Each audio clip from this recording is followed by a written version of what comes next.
DMV, and really processing and replaying the past couple of months or so. And I think the best way to say it is this is the first time I've had like high fructose corn syrup in a few months. And so getting used to that whole deal. But anyway, I have really had a great time. And I'm glad to be back. I'm glad to be back on this side of the Atlantic, because what's coming up is this East Coast tour that I'm getting ready to do. And what prompted it, and this is one of the things I always say, that what prompted my curiosity about my American, if you will, lack of better words, American history, is what I discovered in Africa. And I think this last trip that I was on in Ghana, and going to the different dungeons, seeing the multiple dungeons, Apollonia dungeon, the dungeon at Axum, obviously went to Cape Coast and Elmina several times on this particular run, but realizing that there's so much more history that I don't know. And so right now I'm sitting out here near, they call it George Washington's Mount Vernon, and what I'm going to do is I'm going to go back and do a tour of George Washington's Mount Vernon through a different set of eyes, because as children they teach us George Washington was this great man. He led the Revolutionary War. It's like really propaganda when you start getting into it, and you understand that this stuff was like really, peddling some garbage, when it all pans out. What's happening right there? Come on now, get yourself under control. There we go. All right, lay down now. All right, and lay down. That's all right. All right, so that's beard life right there. That's beard life. But I'm gonna go back and listen to what they try to peddle, and because you understand it differently when you're in a different system, and you can see things through a different set of eyes than before. But then I'm going to go to Jamestown and get that whole 1619 deal squared away, because that's pushed a lot here in America, but really that whole thing started long before 1619, and the world doesn't revolve around American history or Black American history, because what was happening in Brazil and what was happening in Haiti and what was happening with the East African slave trade, what was going on there was happening long before 1619. And so it offers a different kind of context that I believe is relevant when we begin to have these conversations, if we're going to be educated with having the conversations. So I'm going to go to Jamestown and listen to what they say, and then I'm going to Windsor, North Carolina, where my father's side of the family, they had their roots, and then they migrated back to the Virginia Beach 757 area. So we have a lot of his side of the family in the 757 area. So I'm going to go connect with some of my cousins. I'm looking forward to meeting some cousins. We descend from one lady. Her name is Effie Bond Speller, and she has so many descendants out here. It's fascinating. We're trying to find her grave site, and it's believed that she passed away at 108 years old, and she had children with two different men.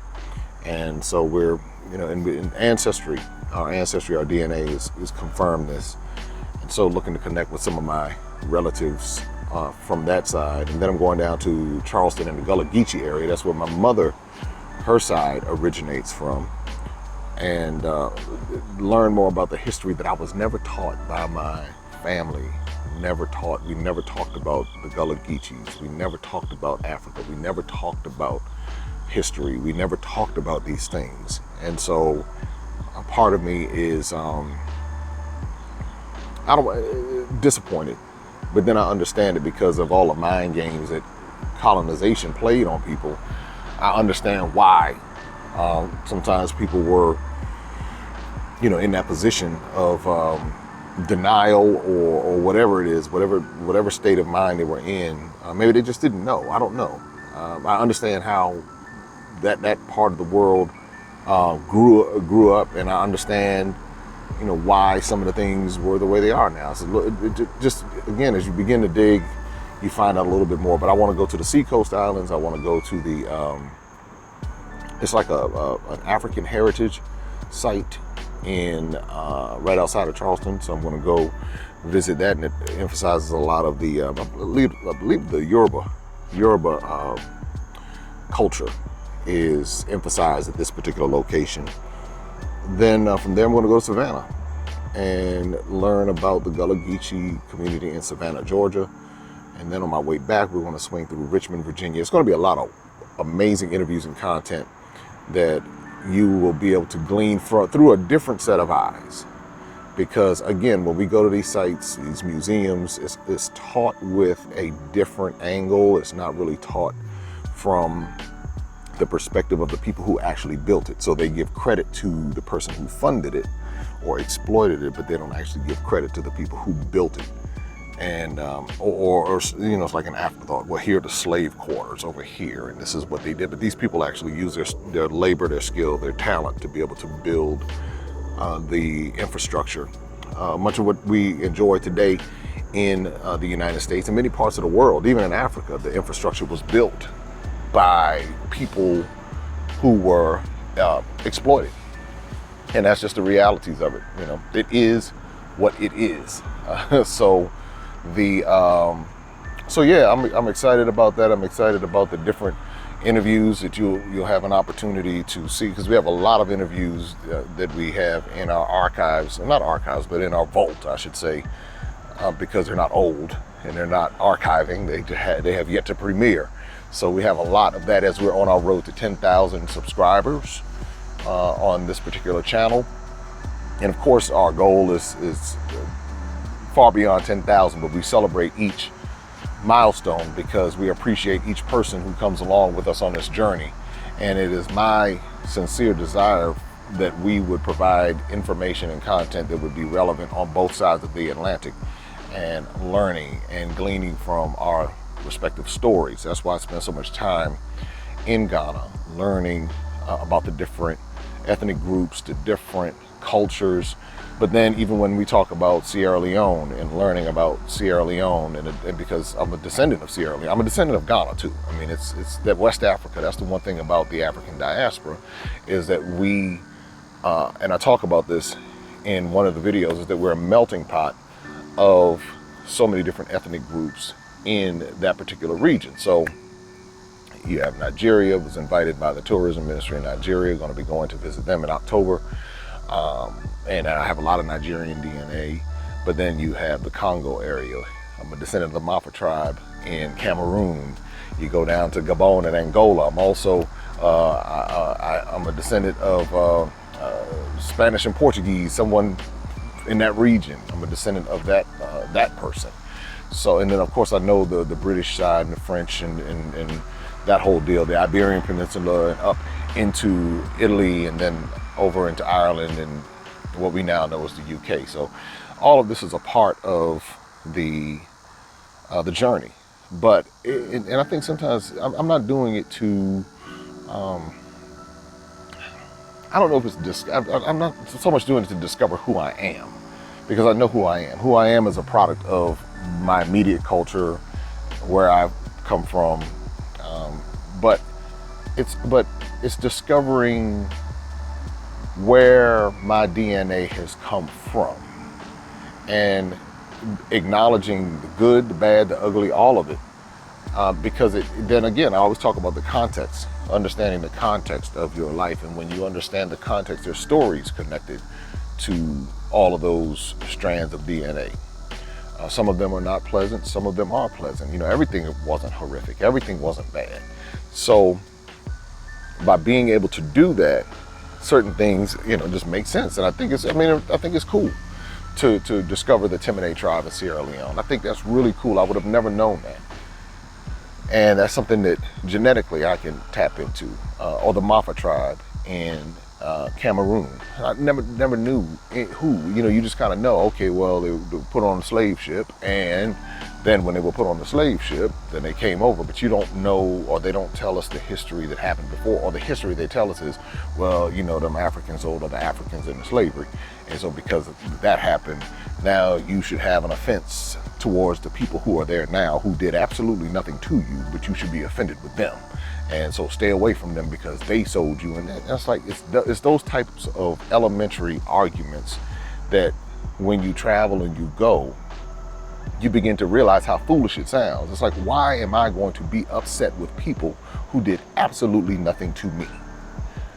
The people who are alive now had nothing to do with slavery and really dealt with the same issues. And on top of that, they are not really reaping so much of a quote unquote benefit. So it's like when people come with that argument, I kind of stop and say to myself, it wasn't like they were living in a lap of luxury after all of this was going on. You might have had a handful, like you have a handful of anybody who exploits the system that may have benefited. But when you look at the larger population, they were dealing with the same issues and same traumas and same situations that many of us have dealt with. And so when I go and I'm among the people and I'm learning the cultures, and it's like there is a cultural release from the heart to say, well, you know what, this is what happened. It is what it is. And I'm not gonna allow someone else's offense to infect me in an offense that's like really based on nothing. That's the part. And the wildest part is that we might have a common ancestor who did the same thing to both of us. So it might be a great grandparent who was the one who was doing the trading and selling and all this other kind of stuff. But now we're upset with a whole continent full of people who many have no knowledge of what happened. And so it's the elementary things that I can't do. I can't do the elementary. I can't live on that level. And even that goes to the same aspect, even across the board, with being upset with anyone who had nothing to do with what happened on an ancestral level. A lot of us are walking around like that. And I just don't want to be like that. I can handle the truth, whether it's good or bad. I can deal with that. I have no problem with that. But when it comes to, comes to holding an offense towards someone, an innocent person, I just can't do it. So that's what I can't wait to get down. I can't wait to give me some red rice in Charleston. Here's another thing. Anybody who's following me in these different areas, if you're in Jamestown, if you're in Windsor, North Carolina area, Bertie County, if you're in Charleston, if you're in Savannah, I would love to meet you because like folks in Ghana would definitely represent, not at least 15 times that I get spotted in Ghana, but I would love to meet folks here in the US who are subscribing to the channel. Like I said, right now we're at a little over 9,000. We're marching towards 10,000. If you know anything about me, I'm that kind of personality where it's like, this is just the beginning. So I have my sights on a few more zeros down the line. But again, I just, my goal is to bridge the gap, the information gap, the cultural gap, and the economic gap. And that's why you see me doing the things I do when I encourage people to take their resources to different people in different places in the different shops in Ghana or wherever I go, whether it be Sierra Leone, wherever the tours end up leading us. That's going to be the foundation of what I do. I do want to say this and then I'll wrap it up. And you'll hear me say this many times, in some of the different conversations that I have. The only place that I get negativity from, this, and when I say this, meaning just for this cause, comes from so-called African Americans. And let me be very clear, the term Africa is a European term, and obviously African Americans is a European American term. And so obviously some people debate whether or not the word Africa came out of Kemet or wherever, but the commonly used way that it's being presented is based upon what the Europeans named that particular continent, and then the countries are not even countries that were formed by quote unquote Africans. So I get that, I know it, but for the sake of conversation, so people understand exactly what I'm talking about, I'll use the term African, I'll use the term African American, black, whatever, to kind of make sure everybody. So in other words, I'm not doing a full dissertation every time I have to talk about the particular topic. So, but that's where, I think that's the part that's been the most disappointing for me, is the response of some so-called African Americans and their resistance to learning this history. It's like, it confirms what the colonizer did. It's like some of the stuff that comes out of people's mouths. And I only address this because as you begin to dive deeper into the history, you're going to run into this type of resistance, and you want to be able to confront it and not run from it. And it doesn't matter, family members, co-workers, whoever, to be able to confront it head on and not run from it, and not allow them to sway you, because people, they try to pressure you and try to say certain things. And so you have to be strong in what you know. And that's what you see. That's why I keep pushing back, because it's like, y'all have not, I've not heard anybody who's traveled extensively throughout the continent and really investigated and learned with an open mind, come back with the particular mindset of what I hear. I have not. Now, maybe there's somebody who's done it, but I have not encountered the person who has been objective in their approach and spent time with the people and not gone there with a colonized Negro mentality. Really. That's what it really boils down to. So, but I welcome it. You understand? I welcome it, because this was the moment that I was made for. And so there's no, based upon the people I've met, the reception I've received, the warmth and kindness of the people in every country that I've visited in Africa, from South Africa to Ethiopia to Tanzania to Togo to Benin to Ghana, Sierra Leone, Cote d'Ivoire, Liberia.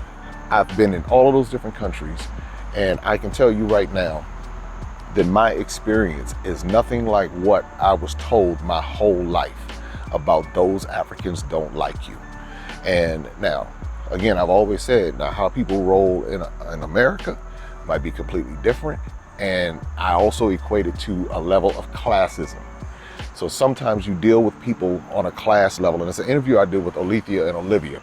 And we talked about this a bit, because we talked about how they had some negative experiences with some people here in America who came from Nigeria in particular.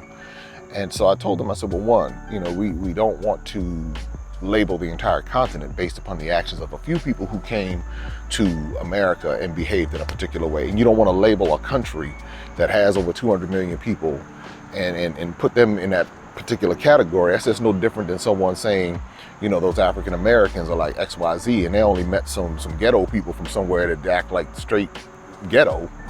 And it's like, but wait a minute, everybody doesn't act straight ghetto. Everybody's not, ghetto fabulous or whatever.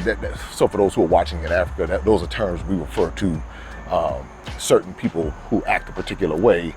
I won't name y'all got ethnic groups that y'all name y'all put in that category too. I won't call them out though, but everybody doesn't behave like that. You have people who are very respectful, loving, and dignified, who would be considered African Americans, but because of the actions of a few or a particular group, now the whole group of African Americans gets labeled as these different kinds of people. So I think that's unfair. So we had that conversation. I can't wait for that interview to air, because I believe that'll shed some light. And the ladies were gracious, and honest, and I appreciated that. So, but I think that for those of us who are a part of the African diaspora, whether you're in the Caribbean or America or Canada or Europe, for those of us who don't have jellybacks and are willing to stand up and say what we need to say and stand on our own convictions, there's a wealth of opportunities from a relational level, from a economic level, from a cultural level, for us to be able to bridge the gap and leave them folks who want to be like that. Let them stay. I say all the time, let them stay on that plantation. Let them be. Some people are happy there with that particular, believe in that type of stuff. So just don't even get caught up into it and lose your footing with it. But part of what we're doing now is helping to educate from a real world perspective. That's why I go to these different places. And that's why we have the resources with the Adventures of Darren and Destiny book series that people are buying just off of watching these videos. People are literally buying these books. And we have an entire whole series. It's going to be a series of every country that I go to. So if I go to 54 countries, we'll have 54 books. We have our academy, our education academy, where we'll be able to dissect and talk about these topics even more, and have interviews and resources. And so that's the Maximum Impact Success Academy that we'll be unveiling very soon. And we talk about a lot of different topics. I mean, not just Africa, but and when I say this, meaning we're bridging the gap, so things that we talk about will be relevant on the continent as well as relevant in other parts of the world. It's an international goal that we have and that we're working towards. And we're not limited by borders, because we now have platforms like YouTube and Facebook and Instagram. And I'm not into TikTok yet. Maybe somebody can come hook up my TikTok thing, get me TikTok, you don't stop. Anyway, get that going. And continuing to create content that educates and inspires and empowers. And those educating, inspiring, and empowering, those right there you can't lose with that. So anyway, that's all I have for today. Get ready. Did you make sure to subscribe? Did you make sure to like? Did you make sure to share? Make sure you do that, and get ready for more updates on the way, more interviews, more content, and more fun. Because everybody, I done got this dance thing that I got going on. Everybody trying to figure out what kind of dance it is. What's the name of it? We're gonna name it something. I'm gonna go down to the beach in South Carolina and do my dance down there, and I'm gonna go over to Virginia Beach and do my dance over there. It's like a cross between James Brown. It's like a slowed down James Brown coupled with like a little bit of Michael Jackson, which is really a modified James Brown anyway. And I haven't dropped any Prince in that. I think that y'all not ready for that. That might be a little too much to hit him with the Prince. I don't know. The Prince from the Purple Rain joint where he, that might be a little too much for everybody. So anyway, be back with more. Make sure you subscribe, like, share, pick up the Adventures of Darren and Destiny, share it with your family members all year round, and get ready for more resources, more content, and just more fun. All right, talk to you soon. Open up your eyes and see all the fun and mystery. Take an African adventure with Darren and Destiny. From the mountains to the shore, so many things to explore. Take an African adventure with Darren and Destiny. The Adventures of Darren and Destiny. And Darren and Destiny are twin brother and sister, and you go on their adventures throughout the African diaspora, meaning so African diaspora destinations, primarily focused in Africa, but we go to South America, we're going to go to the Caribbean. Their first book is going to take you to Ghana, and then we're going to go on a safari, and from there we're going to go to Ethiopia, and then we go to Salvador, Brazil. And what the goal is to be able to inspire curiosity in the continent of Africa, in our children from a very young age, and to really tell a more accurate story. Most of our children are exposed to negative images, late night infomercials about how bad things are, everybody's sick, everybody's poor, everyone's uneducated, but that's simply not true. So what Darren and Destiny and their family do is they go to different African destinations. They are learning about these different places. You're beginning to see positive images, but still telling the truth. I mean, that's the important thing, to tell the truth about some of the things that have occurred. But it's all done on our children's level so they begin to understand it. And it begins to pique their curiosity. They begin to learn more. And hopefully one day they will want to explore and visit the continent of Africa and its many countries. There's just so much that Darren and Destiny are able to do, and as they're doing it, it's like they begin to open the minds of a new generation, and they don't get bombarded and indoctrinated with negativity. They're actually able to see positivity and inspiring images and messages about the African diaspora, as well as those who are still indigenous to the continent of Africa, and they begin to learn more and just see things differently. So I'm excited about introducing the Adventures of Darren and Destiny.